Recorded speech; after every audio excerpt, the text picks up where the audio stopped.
चलो मित्रों, काले आपने स्वाध्याय 1.3 ની શરૂઆત કરી હતી। કેટલાક દાખલા ગણ્યા હતા, બાકીના દાખલાઓ આપણે હવે જોઈએ। જો સ્વાધ્યાય 1.3 આગળ ચલાવીએ તે પહેલાં એક સૂચના। કેટલાક મિત્રો આપણા પેમ્પલેટ અને પીડીએફ વિશે પૂછે છે કે તમે વિડીયોની અંદર પીડીએફ કે પેમ્પલેટનો જે ઉલ્લેખ કરો છો તે પીડીએફ કે પેમ્પલેટ એટલે કયું? તો જુઓ, યુટ્યુબ ઉપર આપણા વિડીયો મળી રહેશે તમને, પણ પીડીએફ એટલે કે પેમ્પલેટ યુટ્યુબ ઉપર નથી મળતા। તો જે મિત્રોને પેમ્પલેટની એટલે કે પીડીએફની જરૂર હોય તો એવા મિત્રો મને વોટ્સએપ કરે તો હું એમને એમના વોટ્સએપના નંબર ઉપર પીડીએફ મોકલી આપીશ। મારો નંબર આ છે, નોંધી લેજો। Doctor H.K. Gehlot. Mobile number છે 9426403686। જેને પીડીએફની એટલે કે પેમ્પલેટની જરૂર હોય એવા મિત્રો આ નંબર પર મને લિંક કરે અથવા તો વોટ્સએપ કરે તો હું એમને પીડીએફ એટલે કે પેમ્પલેટ મોકલી આપીશ। નંબર નોંધી દો 9426403686।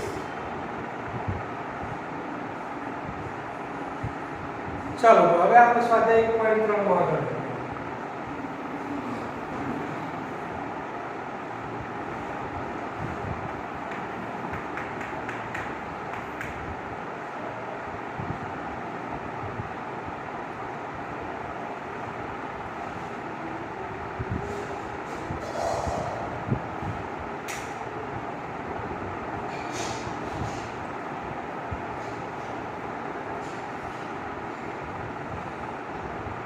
કાલે આપણે 4 દાખલા સુધી જોઈ ગયા હતા। હવે 5મો દાખલો।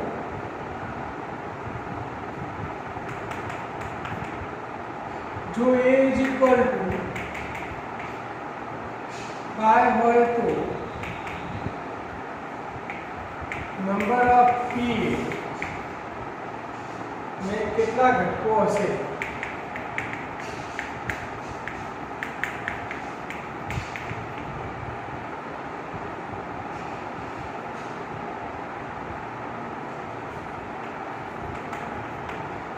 જો આપણે પેમ્પલેટમાં આ અંગેનું સૂત્ર લખાયેલું છે એ પ્રમાણે જોઈએ કે a = 5 તો ગણ એમાં આવેલા ઘટકોની સંખ્યા જેને n કહીએ છીએ, n બરાબર કેટલા? ગણ એ ખાલી ગણ છે તો ગણ એમાં આવેલા ઘટકોની સંખ્યા છે। તો નંબર ઓફ p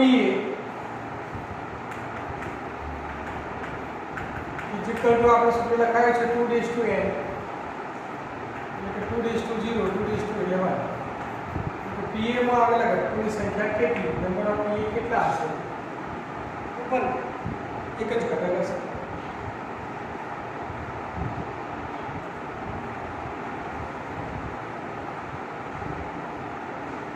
છઠ્ઠો દાખલો।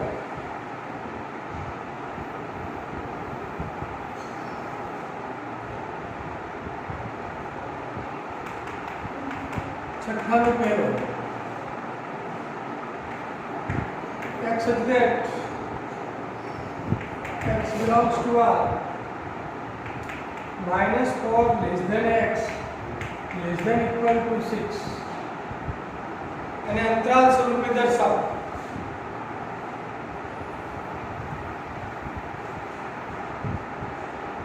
બોલો, એટલું લેસ ધેન હોય એવી વૃત્ત અંતર એટલે કે ગોળ કૌંસ, લેસ ધેન ઇક્વલ ટુ બંને હોય તો સમવૃત્ત અંતર એટલે કે ચોરસ કૌંસ। -4 સાથે એટલા લેસ ધેન છે એટલે -4 આગળ વિવૃત્ત અંતર આવશે। 6 સાથે લેસ ધેન ઇક્વલ ટુ છે એટલે 6 સાથે સમૃદ્ધ અંતરાલ આવશે. ચલો -4 આગળ વિવૃત અંતરાલ, 6 આગળ સમૃદ્ધ. આ રીતનો અંતરાલ સ્વરૂપમાં લખાય છે. બીજું x that x belongs to r minus bar less than x less than minus 1 less than જ છે equal to છે એટલે બંનેમાં વિરુદ્ધ અંતરાલ જ આવશે. વિરુદ્ધ અંતરાલમાં -12 -10.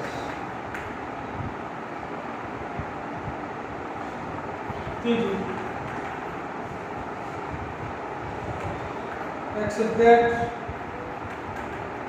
x belongs to r 0 less than equal to x less than 7 0 આગળ equal to છે એટલે ચોરસ કાઉન્ટ સમૃદ્ધ અંતરાલ, 7 આગળ વિરુદ્ધ અંતરાલ.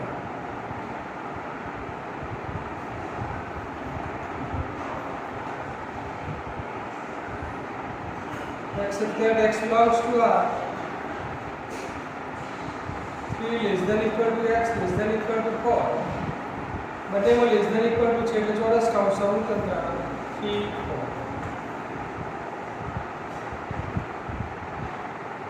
સાતમા દાખલામાં આનાથી ઉલટું છે, ગુણધર્મ રીતે લખવાના.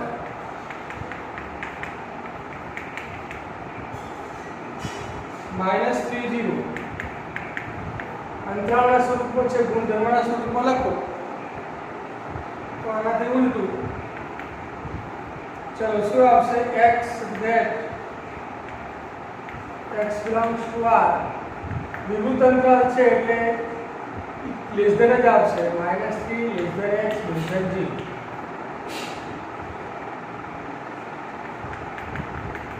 બીજું સમૃદ્ધ અંતરાલમાં 6 12 6 12. ચલો એના માટે x that x belongs to r 6 less than x less than equal to 12. 6 less than equal to આવશે બંને. 6 less than equal to x less than equal to 12. ત્રીજું વિરુદ્ધ અંતરાલમાં 6 સમૃદ્ધ અંતરાલમાં 12 x that x belongs to r 6 less than x less than equal to 12.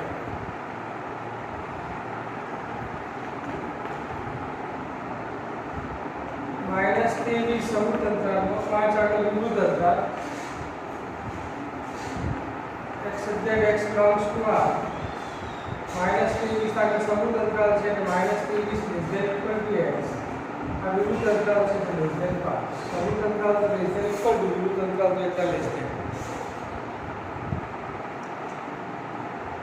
અંતરાલને આપણે ગણ સ્વરૂપમાં, ગણને આપણે અંતરાલ સ્વરૂપમાં જોઈએ. એના પછી 8મો દાખલો.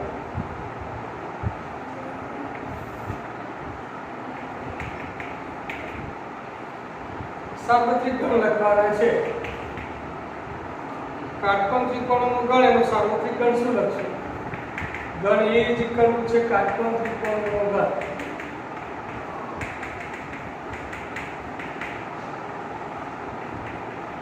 બોલો એનું સાર્વત્રિક ગણ યુ શું લખશું? આ બધા જ ઘટકો આવી જાય, ગણ એના બધા જ ઘટકો આવી જાય એવો ગણનો કાટકોણ ત્રિકોણના ગણ બધા જ કાટકોણ ત્રિકોણો આવી જાય એવો ગણ એટલે સાર્વત્રિક ગણ. તો સમતલમાં આવેલા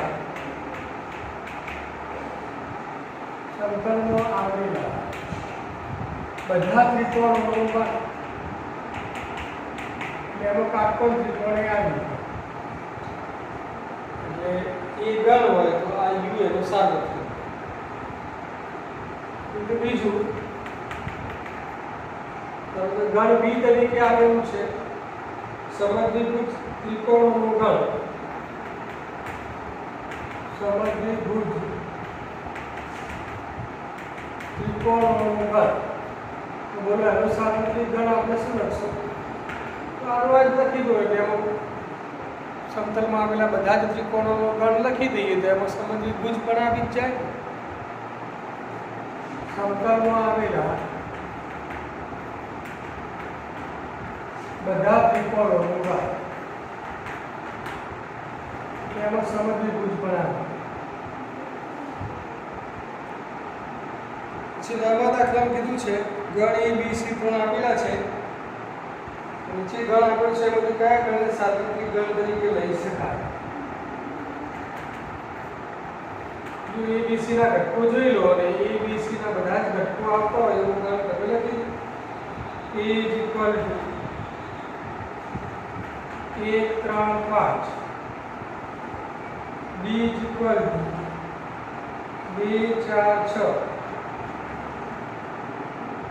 C is equal to 0 2 4 6 8.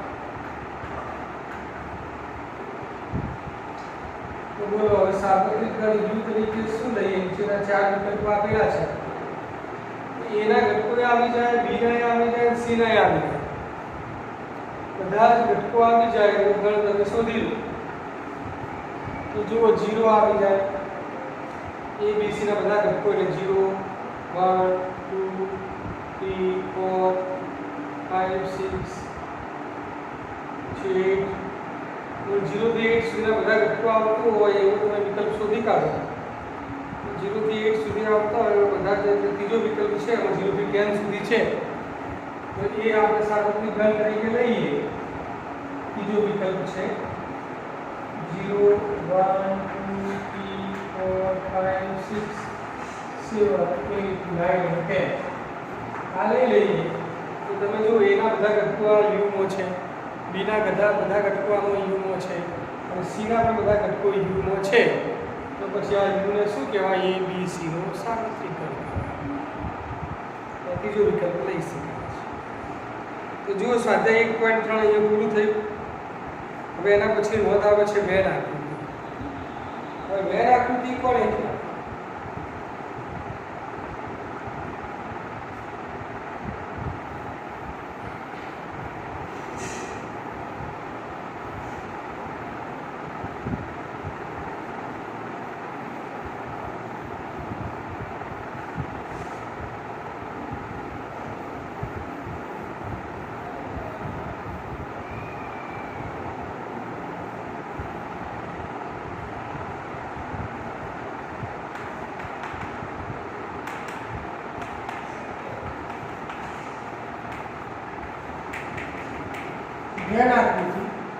Van આકૃતિની વ્યાખ્યા આપણે આ પ્રમાણે આપી શકીએ કે ગણની ચિત્રાત્મક રજૂઆતને વેન આકૃતિ કહેવાય છે.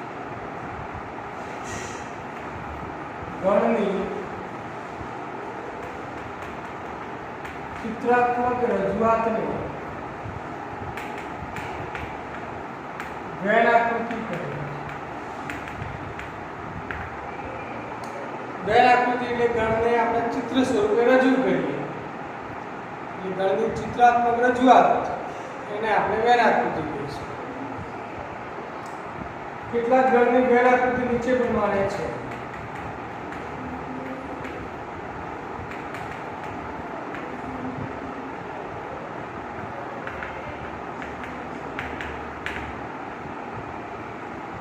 તો જો આપણે આવી રીતે લંબચોરસ દોર દઈએ, લંબચોરસ દોરી અને એના પર U કરી દઈએ તો આ સાર્વત્રિક ગણ U ની વેન આકૃતિ.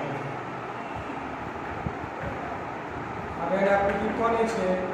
સાર્વત્રિક ગણ U. લંબચોરસ કે ઉપર U કરી નાખો એટલે આ થઈ સાર્વત્રિક ગણ U ની વેન આકૃતિ.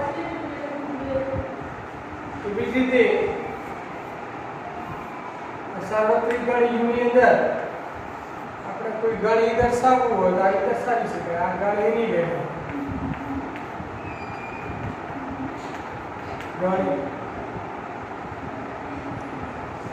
ગણની વેન આકૃતિ બતાવવી હોય તો આપણે સાર્વત્રિક ગણ U, ગણ E, એની અંદર બીજું એક ગણ B બતાવ્યું, B ઉપગણી. આ B ઉપગણીની વેન આકૃતિ. ઉદ્ગલ પર બી ઉદ્ગલ, બીના બધા ઘટકો એવો છે એટલે આ છે ઉદ્ગલની બધા. એવી જ રીતે આ યુ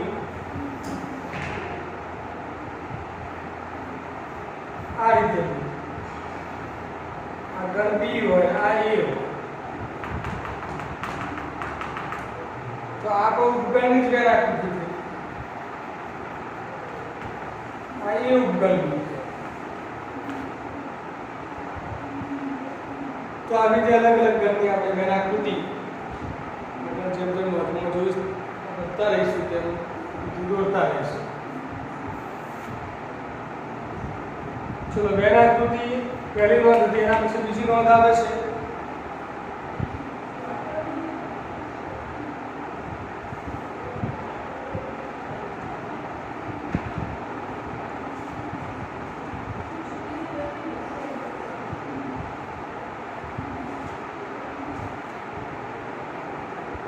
યોગગણ.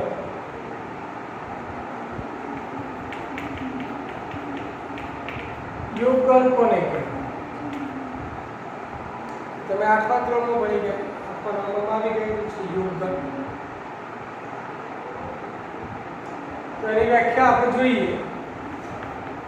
એની વ્યાખ્યા આ રીતે આપી શકાય: ગણ એમાં હોય અથવા ગણ બીમાં હોય તેવા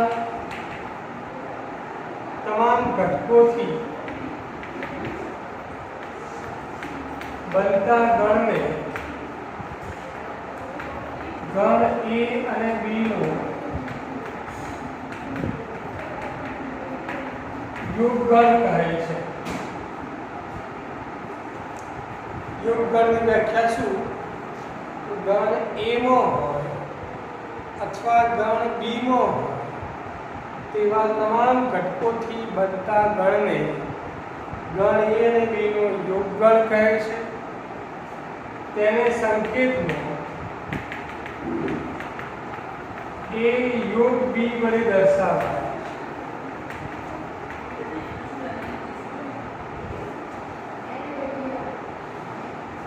એટલે કે એ યોગ બી ને આપણે ગણની ભાષામાં વ્યાખ્યાયિત કરવા હોય તો આ રીતે એ યોગ બી is equal to જગ્યા કૌંસ में x that x belongs to a અથવા x belongs to b. આ એ યોગ બી ની ગણની ભાષામાં વ્યાખ્યા. દાખલા તરીકે a is equal to 1 2 3 4 અને b is equal to 3 4 5 6. ચાલો હવે a યોગ b લો એમાં a અને b ના બધા ઘટકો આપી જાય. પહેલા a ના ઘટકો લખી દો 1 2 3 4, તો b ના ઘટકો લખો 3 4 5 6. પણ 3 4 આગળ આવી ગયા હોય તો ગણનો નિયમ છે એકના એક ઘટકો બે વાર લખાય નહીં. 3 4 એક વાર આવી ગયા અને બાકી કયા રહ્યા 5 6 5 6 1 2 3 4 આવી ગયા 3 4 5 6 તો આને કહેવાય એ યોગ બી. આ યોગગણની વેન આકૃતિ દોરવી હોય કઈ રીતે દોરશો? જો આની વેન આકૃતિ આ પ્રમાણે છે. સાર્વત્રિક ગણ યુ, આ ગણ એ, આ ગણ બી, a અને b નો યોગગણ એટલે એમાં a અને b ના બધા ઘટકો આવી જાય.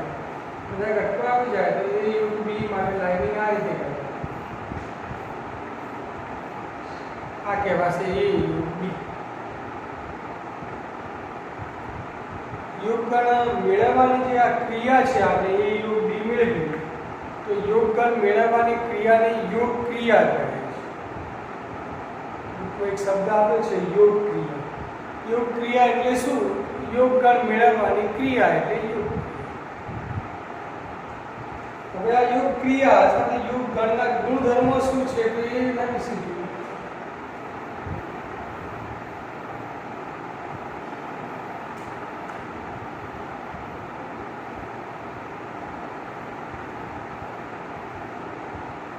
ત્રીજા નંબરની નોંધ છે યોગગણના ગુણધર્મો.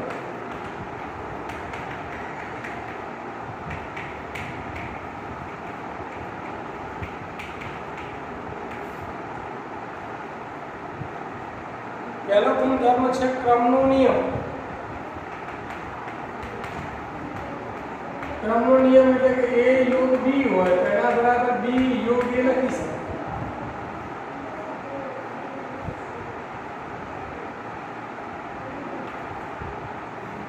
પછી જૂથનો નિયમ. આવી રીતે a યોગ b યોગ c હોય, a અને b જૂથમાં છે, આની જગ્યાએ b અને c જૂથમાં લો તો ચાલે. a યોગ b યોગ c પહેલા બે જૂથમાં લો કે પાછળના બે જૂથમાં લો, એકનું એક જ છે. એને કહેવાય જૂથનો નિયમ.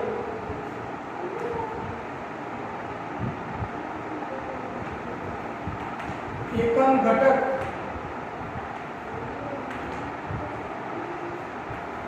a યોગ 5 is equal to a.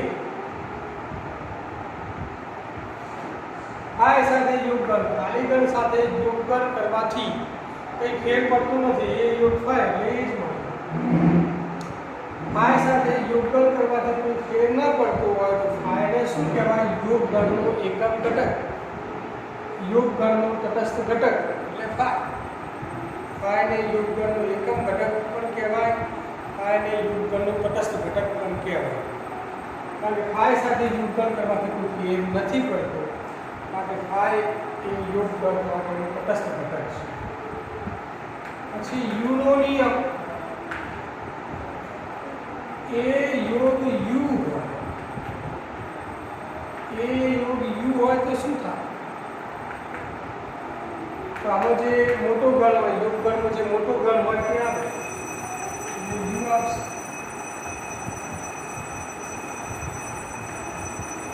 આ નિયમને આ રીતે પણ લખી શકાય કે a યોગગણ b હોય તો a યોગ b બરાબર શું? તો એના બધા જ ઘટકો b નો છે તો a અને b નો યોગગણ શું થાય? તો યોગગણનો મોટો ગણ આવે. a અને b નો મોટો ગણ કયો? તો b. a યોગગણ b હોય તો a યોગ b ઇક્વલ ટુ b થશે. તો આ થઈ યોગગણ અને તેના ગુણધર્મો. પછી એમાં એક સ્વયંઘાતી નિયમ બાકી છે. સ્વયંઘાતી નિયમ આ રીતનો છે. સ્વયંઘાતી નિયમ એટલે કે a યોગ a કરો તો એનો એ જ થાય. એનો a સાથે યોગગણ કરવાથી કોઈ ફેર નથી પડતો. પછી આ a યોગ a ઇક્વલ ટુ a અને સ્વયંઘાતી નિયમ. ચલો જોઈએ ચોથા નંબરની નોંધ. આ યોગગણના ગુણધર્મો પૂરા થાય. ચોથા નંબરની નોંધમાં છે છેદગણ. હવે જો છેદગણની વ્યાખ્યા શું?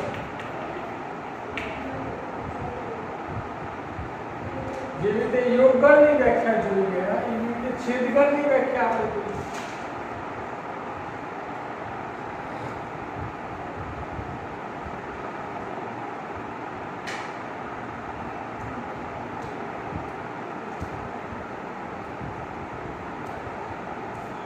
તો છેદગણની વ્યાખ્યા આપણે લખીશું.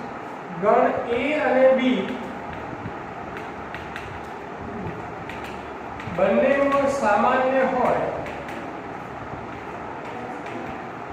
ગણ a અને b બંનેનો સામાન્ય હોય તેવા તમામ ઘટકોથી બનતા ગણને ગણ a અને b નો છેદગણ કહે છે.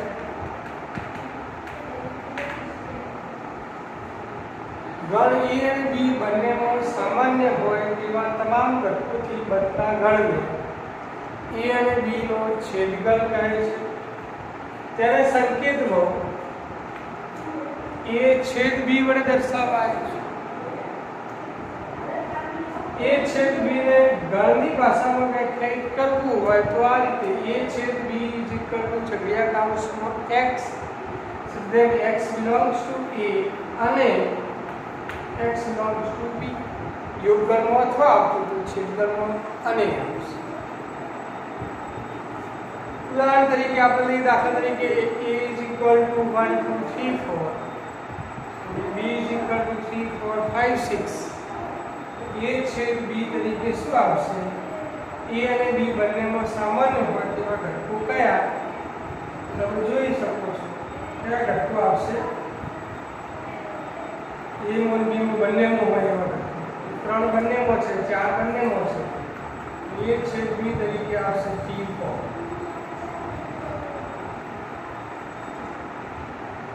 છેદગણની વેર આકૃતિ તો આ પ્રમાણે આવશે. a અને b બંનેમાં આવતું હોય એવો સામાન્ય ભાગ એટલે આ કહેવાશે a છેદ b ની વેર આકૃતિ. એમાં આટલો ભાગ જ આવશે.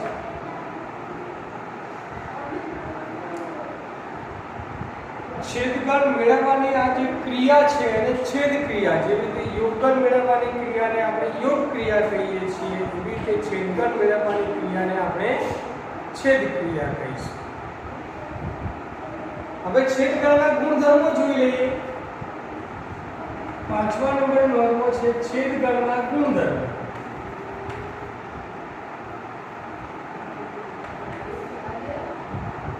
ચાલો, ક્રમનો નિયમ તો અહીંયા પણ ક્રમનો નિયમ સાચો જ છે. a છેદ b = b છેદ a લખી શકાય. જૂથનો નિયમ a છેદ b છેદ c, એમાં પહેલા બે જૂથમાં છે, એની જગ્યાએ છેલ્લા બે જૂથમાં રાખો તો પણ ચાલે. a છેદ b જૂથમાં છે અને b છેદ c જૂથનો નિયમ સાચો છે. હવે એકમ ઘટક, અહીં એકમ ઘટક તરીકે શું આવશે? જેવી રીતે યોગગણમાં એકમ ઘટક તરીકે phi આવે, એવી રીતે છેદગણમાં એકમ ઘટક તરીકે u આવે છે. સાર્વત્રિક ગણ u. કોઈ પણ ગણનો સાર્વત્રિક ગણ u સાથે છેદગણ કરીએ, ગણ એનો u સાથે છેદગણ કરવાથી એ મળે છે. u સાથે છેદગણ કરવાથી કોઈ ફેર ના પડ્યો, એનો જ ગણ એ મળે, તો પછી આ u ને શું કહેવાય છે? તો છેદગણનો એકમ ઘટક અથવા છેદગણનો તટસ્થ ઘટક. યોગગણનો એકમ ઘટક છે phi, છેદગણનો એકમ ઘટક છે સાર્વત્રિક ગણ u. તો પછી હવે અહીં phi નો નિયમ લખો. u એકમ ઘટક તરીકે આવી ગયા. phi નો નિયમ a છેદ phi. a છેદ phi એટલે છેદગણનો ગણ નાનો થઈ ગયો. a અને b કરતા a છેદ b નાનો છે, તો a છેદ phi માં જે નાનો ગણ હોય તે આવે phi આવશે. a ઉપગણ b હોય તો a છેદ b બરાબર શું થાય? તો યોગગણમાં જે મોટો ગણ હોય એ આપતું હતું, તો છેદગણમાં આ બંનેમાં જે નાનો ગણ હોય એ આપશે. a ઉપગણ b માં નાનો ગણ કયો છે? a. તો a છેદ b = a. અને સમઘાતી નિયમ એનો એ જ છે. a છેદ a તો શું થાય? તો 1 થાય. આને કહેવાય સમઘાતી નિયમ. પછી બીજું અહીંયા વધારાનું આવે છે વિભાજનનો નિયમ. યોગનું છેદ પર અને છેદનું યોગ પરના વિભાજનનો નિયમ શું છે તો જોઈએ.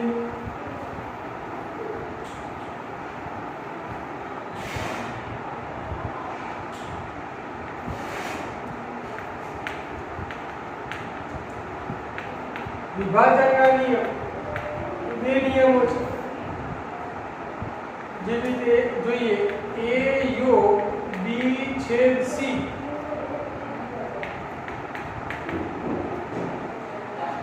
a યોગ કૌંસમાં b છેદ c નું વિભાજન કરો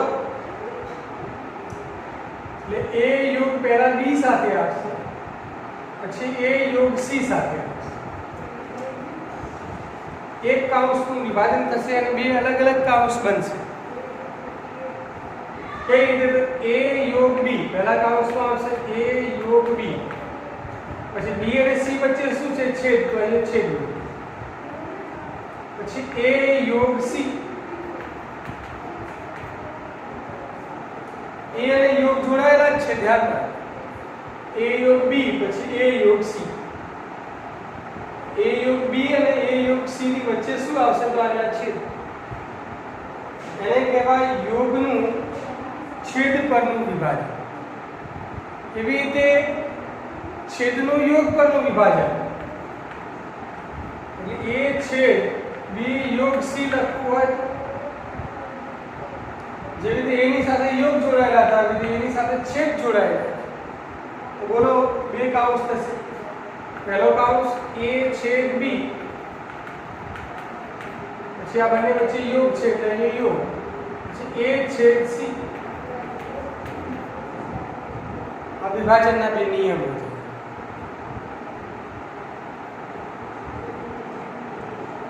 તો છેદગણના ગુણધર્મો. એના પછી આવે છે અલગ ગણ. અલગ ગણ કોને કહેવાય?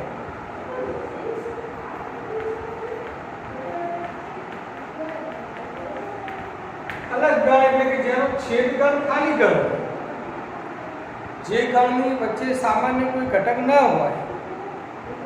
જે બે ગણ આપેલા હોય એ બે ગણમાં કોઈ સામાન્ય ઘટક ન હોય તો એ બે ગણ કેવા કહેવાય? અલગ ગણ.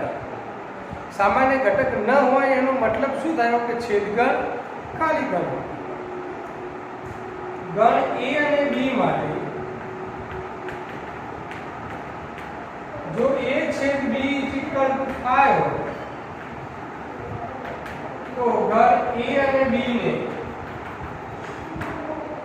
અલગ ગણ કહે છે.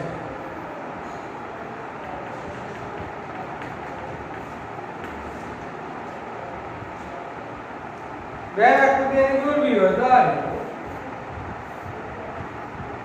ગણ a આ ગણ b બંને અલગ, બંનેની વચ્ચે કોઈ સામાન્ય ઘટક નથી, છેદગણ ખાલી ગણ છે. પછી આ a અને b ને અલગ ગણ કહેવાય. ચલો એના પછી આવે છે તફાવત ગણ.